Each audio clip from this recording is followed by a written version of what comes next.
Market. And Jeff and Tam, if you could introduce yourselves and tell us about this past year and then what the budget looks like for you. Okay. Jeff Them, Director of the National Farmers Market. Tana Comer, who is Chair of our Commission. Thank you for having us today. One of our major goals has always been to be financially independent. We have not done as well as we would have liked this past year, and projected into 2013 is not as well as we would like. But we feel like we're laying the foundation for the greater use of the property in the future. In the market house, we can only grow the lunch business so much before we have to start looking at other day parts, such as dinner, how you expand the usage of that space. Currently, the market is 86% leased. We're creating more choices with Louisiana Seafood, our newest merchant, and soon to be followed by Bella Nashville, which will be serving wood-fired pizzas, hopefully beginning of May. AM and FM, as you know, has expanded and is now serving wine, which is another customer amenity that we've never had before. On the Saturday market, we're filled with local artisan merchants that continue to share their delicious products with Nashville. We will continue to seek out those local entrepreneurs to sell at the market, such as Sweet Stash, Daisy's, Braden's Seafood Pies, Dozen, and I think the mayor's favorite, Dan's Mac and Cheese. Night market. We did night market last year. It was very well accepted. We will continue it again, and we'll start on June 15th for this year. Customers, tenants, all seem to enjoy it, and it has garnered quite a bit of press for the market. We also just recently started Meat and Three, which is a joint venture between the local food trucks, Metro Arts Commission, and the market. We do that on the first Friday of the month. The next one will be April 6th. The Market House has also become a great affordable venue for rental with groups such as Second Harvest and their Generous Helpings event coming up in May. Conservation Voters recently had their fundraiser at the market. So we continue to rent out the market in the evening after hours. We also have recently started the Grow Local Kitchen. This is made possible by different grants and the donation by KitchenAid of all the appliances. We use this to conduct classes so people can learn about wine, about preparing seafood, baking biscuits. Classes that customers pay for and or can attend usually after hours. But the money from that also helps us to do free classes for people that don't know how to cook or just learning or want to know how to stretch their SNAP benefits, learn how to use knives, that type of thing. As we know, many in the younger generation never learned how to prepare fresh food, so this kitchen is designed to help people learn how to cook and prepare fresh produce that you can find at the market. We also try to teach people how to use products they may not be used to, such as Brussels sprouts and things like that you find at the market. Small artisans can also rent the kitchen to produce their delicious products, and then they can also then sell them at the market. With the farm side, we continue to work with local farmers, but knowing how important our resellers are to having produce at the market 12 months out of the year. Our customers continue to demand that we have farmers, and we want to have fresh farmers there so they can deal directly with the customers. We want to have as many as possible and give them choice spaces to bring our customers back. We're also trying to create more leasable space in the middle of the sheds for additional income. Our nurseries and plant vendors are expanding and selling all their spring plants currently. With the warm weather, it's increased the traffic so far this year. We've also added more merchants to the Vanderbilt market, which again starts on May 3rd. It'll be their fourth year doing that. Our goals, besides becoming financially independent, is complete a strategic planning process to help refine our goals, to help with determining how to better utilize the flea market side of the market. Currently only use 3 days of the week, and we need to get a better production out of that space. You know, the questions are, do we expand the flea market? Do we change it? What do we go with to make it completely different over there? So we'll keep working on that. Strategic issues, staffing, being open 7 days a week, 362 days a year, and planning more late night events. There's only so much the current staff can do. Parking. We have run out of parking on Saturdays during the season and on special events. And I need to talk to Buck to see how he's going about charging for parking out there, because currently the vacant shopping center across the street from us, on our busy days, they are over there charging for parking right now. What are they charging? I don't know what they have charged right now. They've just started, so I'll investigate that. Management structure, we need to look at that and explore the possibility of doing a nonprofit, so you can have events that will actually raise funds for the market.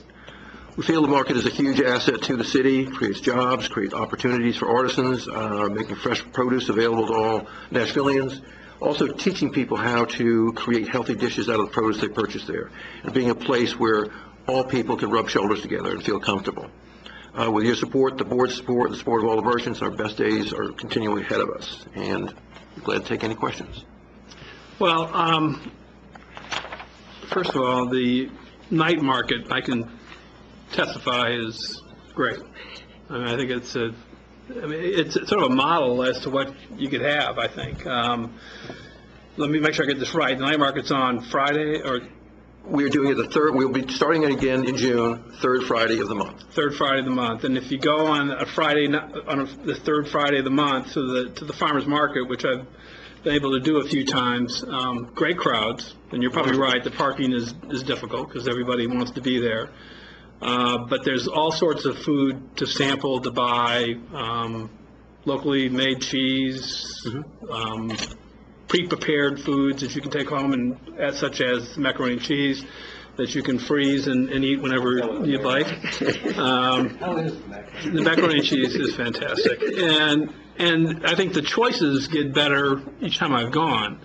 And there's music, and then you have the regular farmers market where the vegetables and fruits are being sold, and it really has a great vibe to it, and I think my wife loves it, which makes me love it, and even more that I think it has this enormous potential. It really does. We've got to figure out how it can produce more income for us, but the customers love it, and the vendors love it, and I think we can create even more, excitement around the whole event. Yeah, I know Ann's mentioned this to you, but we've gone to other farmers markets and other places, and you go and they really add so much to a city to go in. And Nashville has this because we do have, Tana knows this as well as anybody, we do have the locally grown food taking place. We've got interesting cooks and things in Nashville, chefs. We've got all this stuff, and the music here can't be beat. So you have this potential to create really sort of a pleasant family, relaxed atmosphere after work. On multiple nights. So I would just encourage you all to keep looking down that way, because I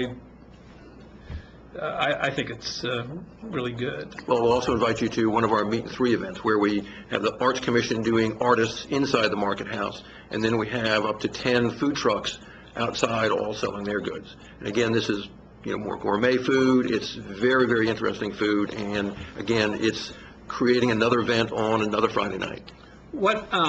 Where does the overflow parking go? It goes north up towards Jefferson and that state lot up there.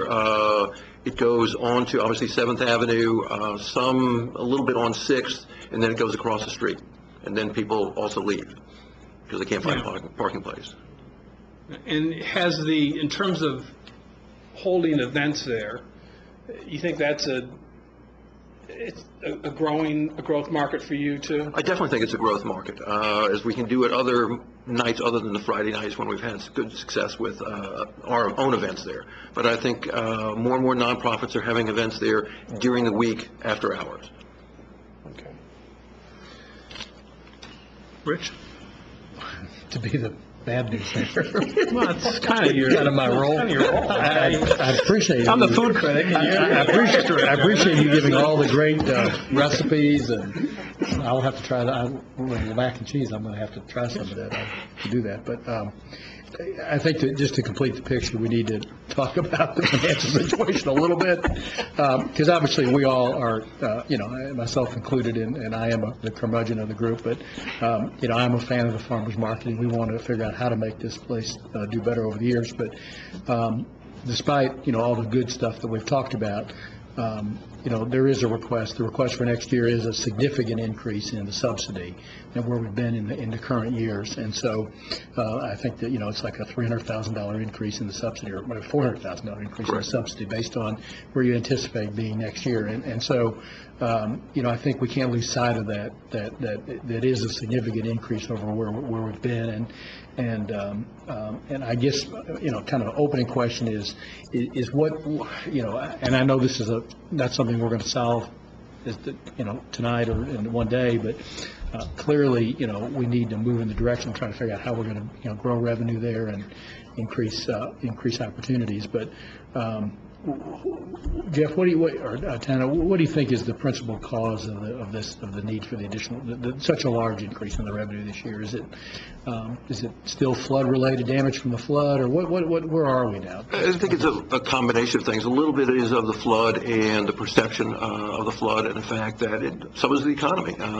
We talked to different vendors, and they're having trouble getting financing to build out a new store at the farmers market. The other thing is when we decided to do away with any counterfeit merchandise at the market, in the flea market. We worked with Metro Police. Good decision. It was a good decision, and we worked with them to identify what merchandise was counterfeit, because sometimes it's hard to tell what's real and what's not. And we lost about 35 tenants at that point, and about 135,000 there. That's on the flea market side. Flea market side. Right.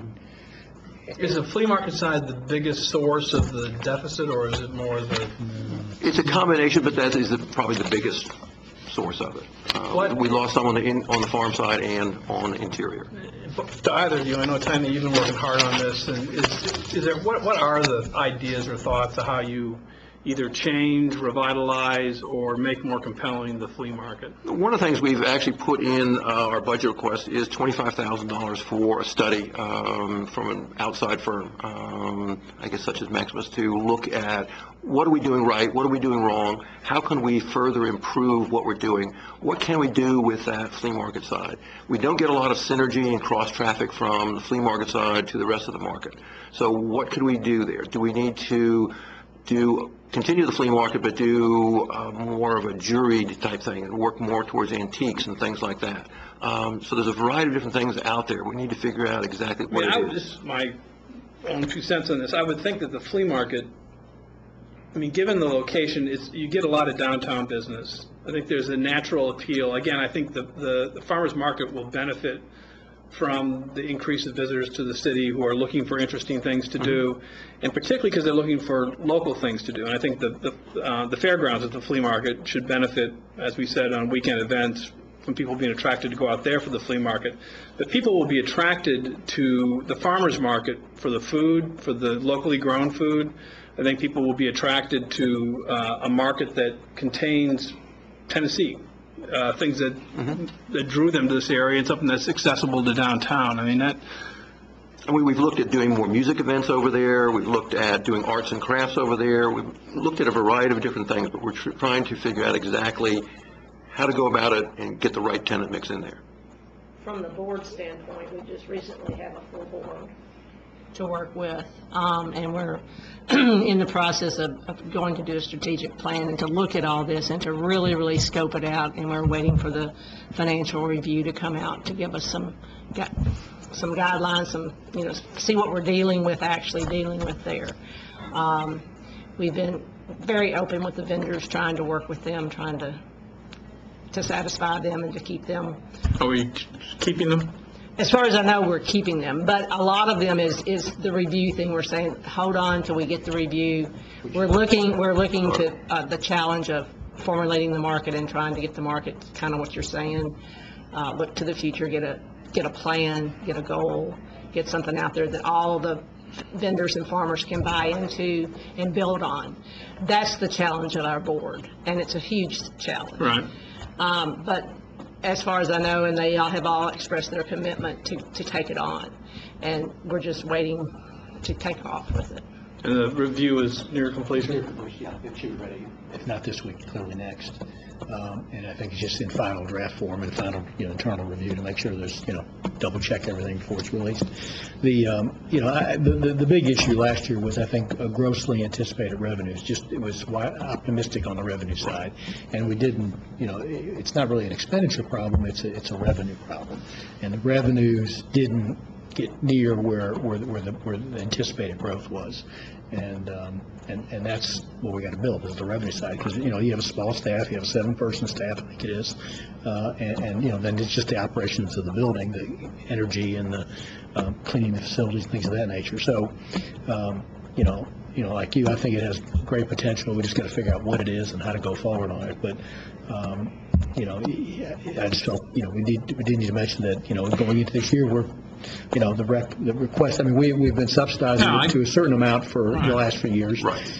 And the plan was that over a period of time, they would become self-supporting, especially when the rental payment goes away for the property from the state, 2016. which is in 2016. And the goal was to sort of minimize that number, and then by 16, we'd be, have the ability to maybe start making a little money because the big lease payment goes away. And we sort of taken some back steps because of, a flood had something to do with it, no question about it. And we just got to figure out, where we are to go forward. And I appreciate, Tana, you and the board's support of this, because, you get paid well for your service on the Farmers Market Board. But it is important. It's something we all care about. And again, once this get the report sort of stabilize the base, we've got to figure out how we grow from there. Yeah. Greg? Yeah, I mean, again, I think the good example would be the night market. You go there and you see the potential, and I think as you see the downtown change, it's going to be an increasingly popular place to be. I don't know whether the bus service, has that helped any with? It's hard to tell, but it has helped some. Okay. But as Rich says, we do need to, in a tight budget time, look at any sort of increase in subsidies and hope for a plan where we can move this forward. But I think there's a lot to work with there. And again, I appreciate your volunteer efforts and the volunteer efforts of the board. We've asked a lot of you in the last few months. We've asked a lot of you before that, and We'll ask some more. yeah, sure. It's never going to stop. It's never going to stop, but we appreciate it, and you all do a great job. And Jeff, thank you for all you do, and we'll get there. Thanks. Great. Thank you.